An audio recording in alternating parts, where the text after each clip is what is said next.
মানে দান দক্ষিণা কিছু নেওয়া হয়? সে আপনার ব্যাপার। হ্যাঁ, মানে কেউ যদি ব্যক্তিগত ব্যাপার। আচ্ছা আচ্ছা, যদি প্রসাদ নিয়ে তারা কিছু দিয়ে যায় তো কোনো চাহিদা নেই। আচ্ছা আচ্ছা আচ্ছা আচ্ছা। আর এটা তো ঠিকই, সবাই দেয়। হ্যাঁ অবশ্যই, কারণ চলবে কি করে। তো এখানে এই আশ্রমে কতজন মানে যারা সাধু বা সন্ন্যাসী যারা আছে এখানে থাকে তো তারা নাকি? না, এটা ওই সাধু সন্ন্যাসীরা স্থায়ী ভাবে থাকে না। আচ্ছা আচ্ছা, আসবে যাবে, এরকম আশ্রম তো বহুত আছে ভারত। হ্যাঁ হ্যাঁ হ্যাঁ হ্যাঁ, বলে তো হ্যাঁ, এর থেকে ওই আশ্রমে গেল, ওই আশ্রমে থেকে আবার ঘুরিয়ে চলে আসলো। আচ্ছা আচ্ছা, এরকম নয় যে এখানে যারা সন্ন্যাসী আছে তারা এখানেই থাকে? এখানেই যে থাকে তা একেবারে কন্টিনিউ তা না। আচ্ছা আচ্ছা, সন্ন্যাসী তো এই একই সংস্থা তো, হ্যাঁ হ্যাঁ, বিভিন্ন শাখা আছে। ও আচ্ছা আচ্ছা আচ্ছা, বলে তো আচ্ছা আচ্ছা, মন বললো তো, যেমন ধরো তুমি আমি আজকে বাড়ি বেড়াতে গেলাম। হ্যাঁ হ্যাঁ, আরে ওই সন্ন্যাসী এরা তো বাড়িঘর দরজা থাকে না, কর্মচারীরা বাড়ি যায় না। না, এর গিয়ে আত্মসাধনের বাড়ি হলো এই আশ্রম নয় ওই আশ্রম। আচ্ছা, ওই আশ্রম নয় হরিদ্বার আশ্রম, আবার ঘুরি আবার এখানে চলে। আচ্ছা আচ্ছা। তো বন্ধুরা চলে এলাম গিরিধারী আশ্রম।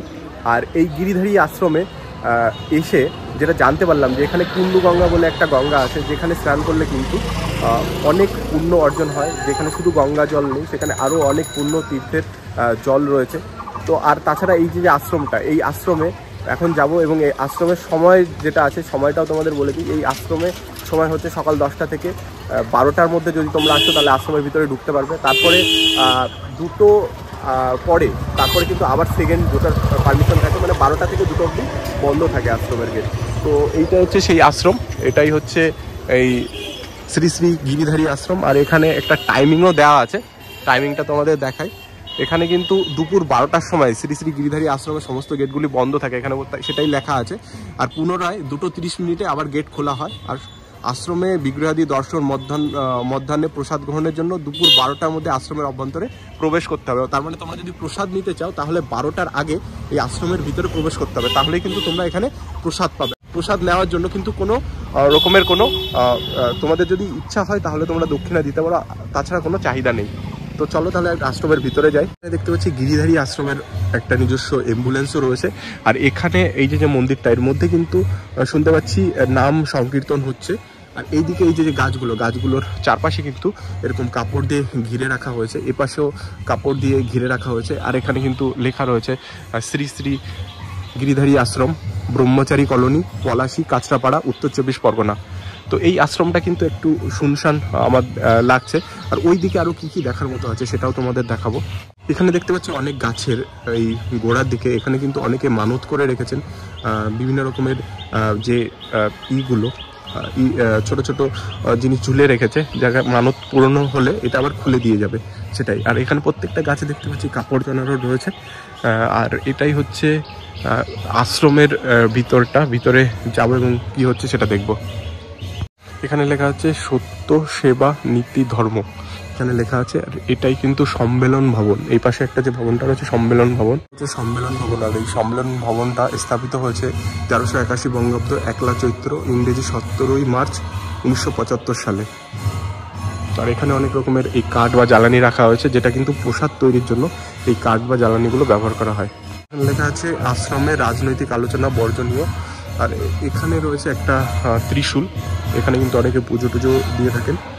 তো এখানে শ্রী শ্রী গিরিধারী আশ্রম, পলাশী, উত্তর 24 পরগনা। এখানে কিন্তু এই যে এখানে লেখা রয়েছে। আর এখানে কিছু শ্রী শ্রী গুরু জয় বলে এখানে কিছু উদ্ধৃতিও রয়েছে। এদিকে একটা গেট রয়েছে, সেই গেটে কিন্তু লেখা রয়েছে শ্রী শ্রী গিরিধারী আশ্রম, এটা লেখা রয়েছে বড় বড় করে। তো এখান দিয়েই এন্ট্রিটা করা হয়। বন্ধুরা চলে এলাম আশ্রমের ভিতরে। আর আশ্রমের ভিতরে হচ্ছে নাম সংকীর্তন হচ্ছে, যজ্ঞ বেদী, এখানে যজ্ঞ করা হয়ে থাকে।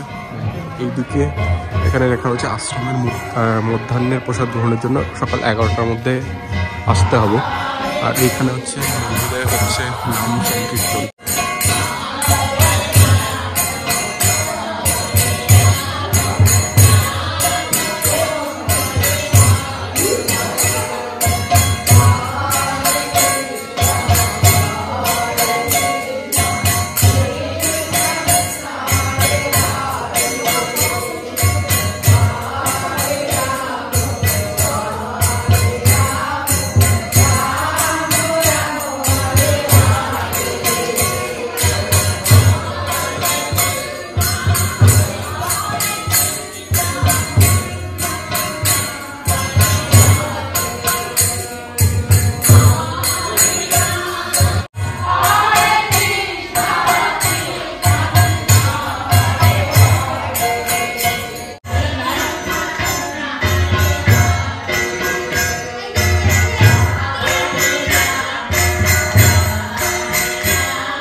তো বন্ধুরা এই যে আশ্রমটা, এই আশ্রমের পাশেই রয়েছে কুন্ডু গঙ্গা, যেখানে অনেক তীর্থস্থানের জল ওখানে রয়েছে, অনেক তীর্থস্থানের পুণ্য ওখানে অর্জন করা যাবে ওখানে স্নান করলে, সেইখানেই যাচ্ছি। তো বন্ধুরা চলে এলাম কুন্ডু গঙ্গা, আর যেখানে স্নান করলে অনেক তীর্থস্থানের পুণ্যফল এবং গঙ্গা স্নানেরও পুণ্যফল এখানে অর্জন করা যায়, এবং প্রয়াগরাজে যে স্নান সেটাও অনেকে এখানে স্নান করে সেই পুণ্য অর্জন করেন বলে মনে করেন।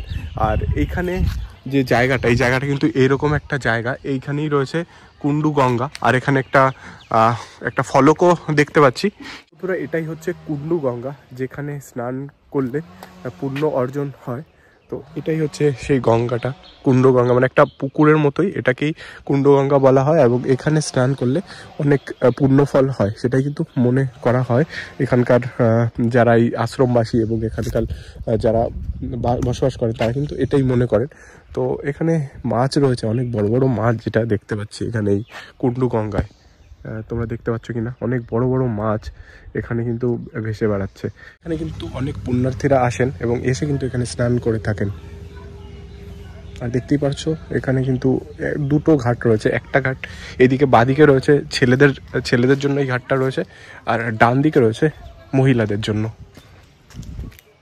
এখানে যে কুন্ডু গঙ্গা রয়েছে, এই কুন্ডু গঙ্গার পাশেই এই যে শ্রী শ্রী রক্ষাকালী মায়ের মন্দির রয়েছে, আর শ্রী শ্রী শীতলা মায়ের মন্দির রয়েছে। বাঁদিকে রয়েছে রক্ষাকালী মায়ের মন্দির, আর ডান দিকে রয়েছে শীতলা মায়ের মন্দির, আর তার পাশেই এই যে কুন্ডু গঙ্গা সেটা কিন্তু রয়েছে। বন্ধুরা এই দিকটায় রয়েছে কুন্ডু গঙ্গা, আর এই দিকটায় রয়েছে আশ্রম। তো তোমাদের যদি এখানে আসতে হয় তাহলে তোমরা কিভাবে আসবে? এখানে আসতে গেলে এখানে নিয়ারেস্ট যেটা আছে, তোমরা নৈহাটি হয়ে আসতে পারো, অথবা তোমরা যদি হাবড়া বা অশোকনগর থেকে আসো তাহলে তোমাদের আওয়াল সিদ্ধি, এবং আওয়াল সিদ্ধি থেকে ওখান থেকে 10 কিলোমিটার ডিস্টেন্স রয়েছে এই আশ্রমটা। এই যে আশ্রম রয়েছে গিরিধারী আশ্রম, পলাশী গিরিধারী আশ্রম, এই আশ্রমের নিয়ারেস্ট যে স্টেশন সেটা হলো কাঁচরাপাড়া স্টেশন। কাঁচরাপাড়া স্টেশন থেকে 6.5 কিলোমিটার ডিস্টেন্সে রয়েছে এই আশ্রম। তো এই আশ্রমে আসতে গেলে তোমাদের কাঁচরাপাড়া রেলওয়ে স্টেশনে আসতে হবে, এবং সেখান থেকে তোমরা টোটো বা অটোতে করে তোমরা এই গিরিধারী আশ্রমে তোমরা আসতে পারবে। তো এখানে তোমরা 10টা থেকে 12টার মধ্যে প্রবেশ করবে, আর 12টার আগে যদি তোমরা এই আশ্রমে প্রবেশ করো তাহলে তোমরা প্রসাদ পাবে, আর যদি 12টার পরে আসো তাহলে কিন্তু গেটগুলো বন্ধ দেখতে পাবে, কারণ 12টার সময় সমস্ত গেটগুলো বন্ধ করে দেওয়া হয়, আর তারপরে আবার 2:30-এর সময় আবার গেটগুলো খোলা হয়। এটা হলো 108 শ্রী শ্রী নিগমানন্দ তপবন। তো এখানে যে তপবনটা রয়েছে, এই তপবনটা কিন্তু এরকম সুন্দর করে রেলিং দিয়ে ঘেরা রয়েছে, আর এই রেলিং ঘেরা জায়গাটা ভিতরে কিন্তু এখানে একটা মঠের মতো করা হয়েছে, একটা মন্দির করা রয়েছে। এটা হচ্ছে একটা সমাধি মঠ। এখানে লেখা আছে পরমারাধ্য শ্রী শ্রী গুরুদেবের পূর্ত জটা সমাধি মঠ। এটা কিন্তু সমাধি, এখানে একটা সমাধি মঠ এটা করা হয়েছে। তো পরিব্রাজক আচার্য শ্রী শ্রী মদ দুর্গা প্রসন্ন পরমহংস দেবের পূত জটা সমাধি মঠ, এটা 1406 সালে প্রতিষ্ঠিত। মানে কতটা আগে এই মঠটা প্রতিষ্ঠিত। দুর্গাপ্রসন্ন পরমহংস দেবী এই মানে মন্দির প্রতিষ্ঠা করেছিলেন, এই আশ্রম প্রতিষ্ঠা করেছিলেন, ওনারই সমাধি মঠ এটা। শ্রী শ্রী গিরিধারী আশ্রমে দেওয়া হচ্ছে অন্নপ্রসাদ, এবং সেই প্রসাদ সবাই গ্রহণ করছেন, আর এখানকার প্রসাদও কিন্তু খুবই সুস্বাদু। এখান থেকে প্রসাদ দিলাম, আর এখানে যে প্রসাদ সেটা কিন্তু খুবই ভালো ছিল। মানে এখানে ভাত, তারপর সবজি, ডাল থেকে শুরু করে আরও অনেক, চাটনি থেকে শুরু করে আরও অনেক কিছু দেওয়া হলো। এই প্রসাদ খেলাম এবং খেয়ে তৃপ্তির সঙ্গে খেলাম, এবং খুব ভালো লাগলো এখানে এসে। তো এই আশ্রমে যদি প্রসাদ নিতে হয় তাহলে কিন্তু 12টার আগে আসতে হবে, আর 12টার পরে গেট বন্ধ হয়ে যায়, তারপরে কিন্তু আর প্রসাদ পাওয়া যায় না। তো সেটাই, তোমরা যদি আসো তাহলে যদি প্রসাদ নিতে চাও অবশ্যই 12টার আগে আসতে হবে। এই আশ্রমটার যিনি প্রতিষ্ঠাতা উনি হলেন আচার্য দুর্গা প্রসন্ন। ওনার নাম অনুসারে এখানে একটা স্কুল হয়েছে, হাই স্কুল, সেটাও কিন্তু আচার্য দুর্গা প্রসন্নর নাম অনুসারে হয়েছে এখানে এই স্কুলটা। তো এখানে কিন্তু স্কুলের ভিতরেও দেখতে পাচ্ছি এখানে কিন্তু দুর্গা প্রসন্ন, আচার্য দুর্গা প্রসন্নর ছবি এখানে রয়েছে। কাঁচরাপাড়ার মধ্যে। তো এই কাঁচরাপাড়া ছাড়াও অন্যান্য কলকাতার আরো বিভিন্ন জায়গায় তো এই আশ্রম আছে। নাকতলা আছে। আচ্ছা আচ্ছা আচ্ছা আচ্ছা, মানে এটা হেড অফিস, এটা আচ্ছা, মানে হরিদ্বার হরিদ্বারেও আছে মানে হরিদ্বার কেন, হরিদ্বারে তোমার বর্ধমান আছে, তারপরে তোমার ওই উড়িষ্যা আছে, উড়িষ্যাও আছে, বাংলাদেশের আমার তোমার বাংলাদেশে রয়েছে।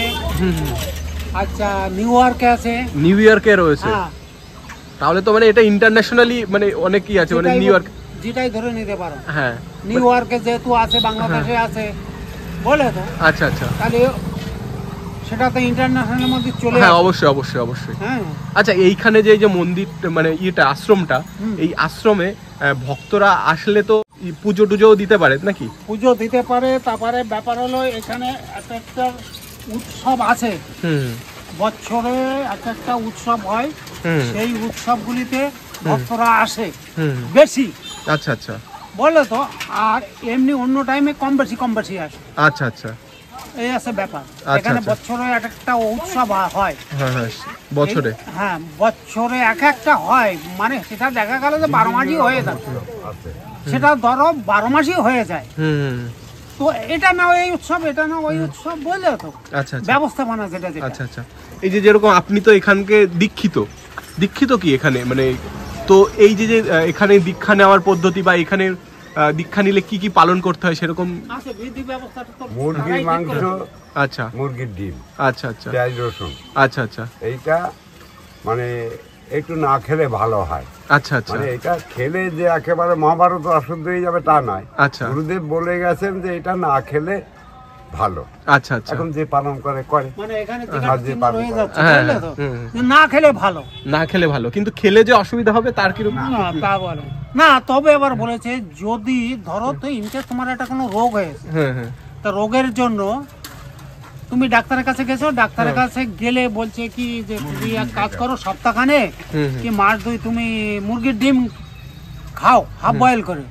তাহলে গুরুদেব বলে গেছেন যে ডাক্তার বাবু যদি বলে তবে খাবে। আচ্ছা, মানে ডাক্তারের রিকমেন্ডেশন থাকলে খালে অসুবিধা হবে না। ইনি গুরুদেব যেমন তেমন ইনি আবার সায়েন্সও বেশি নিয়ে ভাবেন। আচ্ছা আচ্ছা, বললেন তো, আচ্ছা আচ্ছা, এই একটা প্রসঙ্গ দুটো।